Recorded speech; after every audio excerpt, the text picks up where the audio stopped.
అంగన్వాడీల పట్ల ప్రభుత్వ నిర్లక్ష్య వైఖరి, సుప్రీంకోర్టు తీర్పు ప్రకారం గ్రాడ్యుటీ, కనీస వేతనం 26 చాలా సహకరించలేదు. కానీ దానికి ఆ దున్నపోతు కూడా అనేక సమస్యలు, అనేక ఇబ్బందులు మేము తెలియజేసినాక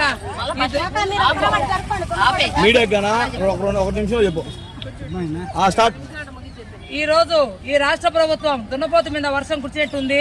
అందుకు ఈ దున్నపోతు గారిని మేము అనేక విధాలు భంగపడి తొడుకొని వచ్చి కనీసం రాష్ట్ర ప్రభుత్వానికి నువ్వన్నా తెలియజేయి, మాకు మద్దతు ఇచ్చి నువ్వు కూడా సన్నగిల్లిపినావని ఉద్దేశంతో దీన్ని తొడుకొని వచ్చి ఈ రోజు మా సమస్యలపైన దున్నపోతుకి వినతిపత్రం అందజేస్తున్నాం.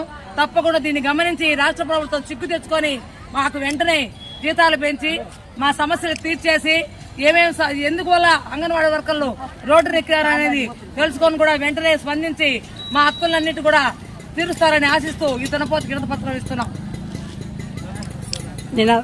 నా పేరు అంగన్వాడీ ఐక్యత.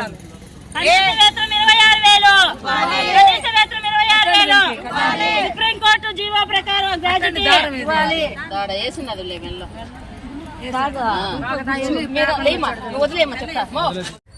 ఇది మీరు ఖచ్చితంగా మీరు పాయింట్అవుట్ చేయాల్సిన క్వశ్చన్. ఇది ఎక్కడైనా మీరు ఎక్కడైనా నెక్స్ట్ రేపు మీరు ఇక్కడ ఉండరు కాబట్టి మరునాడు వచ్చినప్పుడు మీరు విలేకరులకు చెప్పాల్సిన విషయం ఇది. ఖచ్చితంగా వేపించుకోండి మీరు పేపర్. ఈరోజు వచ్చింది మేము పడాలని కాదు, మీరు పడాలి, మీరు అడగాలి.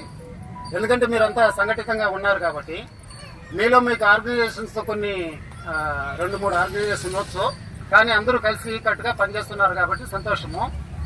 ఇది సమైక్యంలో అనైక్యం కాదు, అనైక్యంలో సమైక్యం అని మీరు అర్థం చేసుకోవాలి. కన్స్యూమర్ ట్యాక్స్ కి మీ జీతాలు సరిపోతున్నాయా? ఒకటి.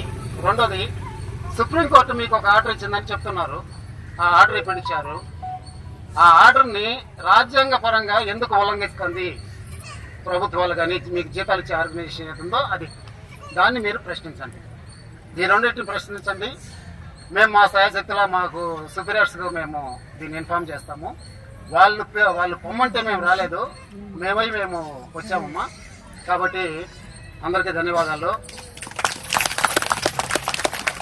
మీరు అడగాల్సింది వచ్చేసి కన్స్యూమర్ ట్యాక్స్కి మీ జీతాలు సరిపోతున్నాయా లేదా? ఇది అర్థమైందమ్మా? ఒక మనిషి సాధారణంగా ఒక ఇంట్లో ఒక మనిషి ఒక వస్తువు కొంటే ₹1 మనము ప్రభుత్వానికి ట్యాక్స్ కడితే 1,000,000 మంది ఒక రోజు ₹1 చెల్లించారు కాబట్టి ₹1,00,00,000 అవుతుంది. అది ఈజీ క్యాల్కులేషన్, మీకు తెలుసు. కానీ ఒక కుటుంబము ₹1 కడుతుందా? ఇదేమి రెవల్యూషన్ కాదు, ఇది అగెనిస్ట్ గవర్నమెంట్ కాదు. మనం కట్టే డబ్బే మనకి ఇస్తున్నారు, అంతే. మనం కట్టే డబ్బే మనకి ఇస్తున్నారు. మనకు శాలరీస్ గా కానీ అన్నిటికీ మనం కట్టే డబ్బే, మన వల్లనే మనం పరిపాలించుకుంటున్నాము. దాన్ని ప్రజా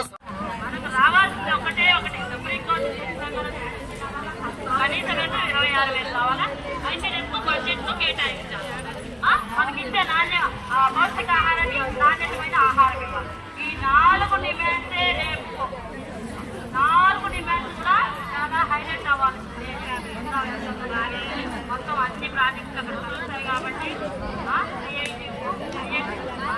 ఏఐటీస్ 3 సంఘాలు కూడా జిల్లాలో ఉన్నాయి.